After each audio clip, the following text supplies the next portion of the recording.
In the previous video, you have learned about the communication process. Now, let's learn about information richness and communication media. So, to be effective communicator, manager and other member of an organization need to select an appropriate communication medium for each message they send. Okay, so basically, there is no one best communication medium for manager to rely on. However, okay, as manager, in choosing a communication medium for any message, manager need to consider information richness, time, and need for paper or electronic trail. Talking about information richness, it refers to the amount of information a communication medium can carry and the extent to which the medium enable the sender and receiver to reach a common understanding. Okay. So the communication media that manager use vary in their information richness. As you can see from figure 16.2 here, okay, media high in information richness can carry an extensive amount of information and generally enable receiver and sender to come to a common understanding.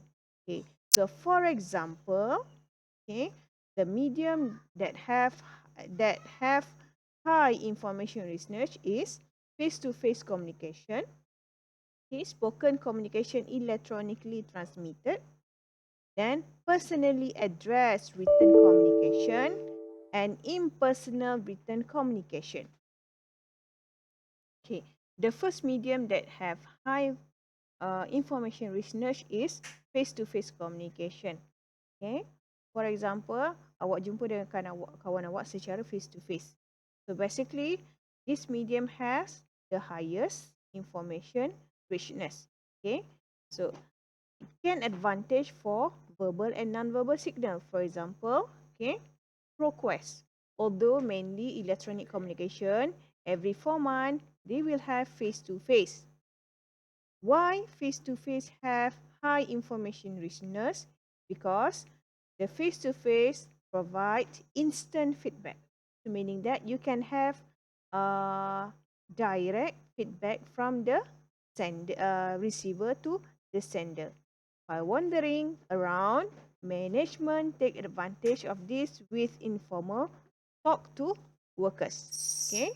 The video conference provide much of this richness and reduce travel costs and meeting times. Okay, video conference also can be considered as face-to-face communication when you have Google meeting, when you have Zoom meeting and so on. Okay, so it is the highest, it is the best medium that have highest information richness. When managers communicate face-to-face, they not only can take advantage of verbal communication, but also can interpret each other non-verbal signals such as facial expression and body language. So it is better than email. The first method under face-to-face communication is known as management by wandering around. Okay, this is a face-to-face communication technique that is effective for many managers at all levels in an organization. Okay, so rather than scheduling formal meeting with subordinate, manager walk around work area and talk informally with employees about issue and concern that both employee and manager may have. For example, in an organization, you as manager will walk around in the organization or in the working area to talk informally with your subordinate. So this informal conversation give manager and subordinate important information and at the same time foster the development of positive relationship between manager and the subordinate.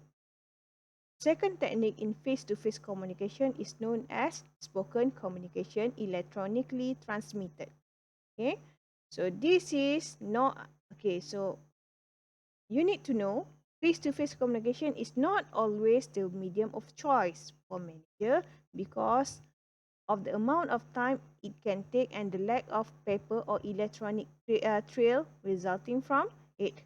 Okay, so for messages that are important, personal or likely to be misunderstood, it is often well worth managers' time to use face-to-face communication and if need be, supplement it with some form of written communication documenting the message. So after the face-to-face communication, okay, spoken communication electronically transmitted over phone line, okay, and the World Wide Web and the internet is second highest in information richness. Although manager communicating over the telephone do not have access to body language and facial expression, they do not have access to the tone of voice in which a message is delivered, the part of the message the sender emphasized, and the general manner in which the message is spoken, in addition to actual words themselves. So this spoken communication electronically transmitted, for example, we can refer to telephone conversation. Okay, so in these types of in this telephone technique conversation, manager can ensure that mutual understanding is reached because they can get quick feedback over the phone and answer question. Then the third technique in face-to-face communication is known as personally addressed written communication. So these types of technique has a lower richness than the verbal form of communication, but still is directed at a given person. Okay, so personal addressing help ensure receiver actually reads the message. So through this technique, okay, you as the sender or you as the receiver does not provide instant feedback to sender, although sender may get feedback later. Okay, so excellent medium for complex message. This is the excellent medium or excellent technique for complex message requesting follow-up action by receiver. So for example, okay, an example of personal address written communication is uh, a communication using letter, okay, or using email. Okay, the technique number 4 under face-to-face the technique number 4 is known as impersonal written communication. So this technique has the lowest information richness. Okay, so good for manager to many receiver where little of feedback is expected. For example, newsletter, report, bulletin, and so on. Many managers do not have time to read all the electronic work-related information available to them. Therefore, they usually like to convey their message in newsletter or report in the organization. However, the problem with information overload should be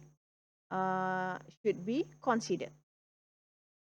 So the potential of information overload refers to the potential for important information to be ignored or overlooked, which can result in lost productivity when you apply impersonal written communication. Okay. Rather than newsletter or bulletin in the organization, manager who wants to apply impersonal written communication also can convey their message in blog. So this blog refers to a website on which an individual, a group, or an organization posts information, commentary, and opinions, and to which reader can often respond with their own commentary and option. Some manager and organization use blog to communicate with employee, investor, customer, and the general public.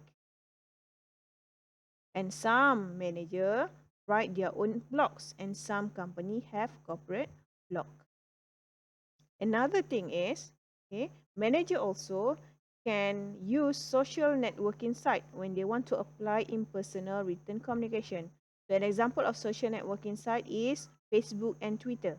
So this website enable people to communicate with others with whom they might have some common interest or connection.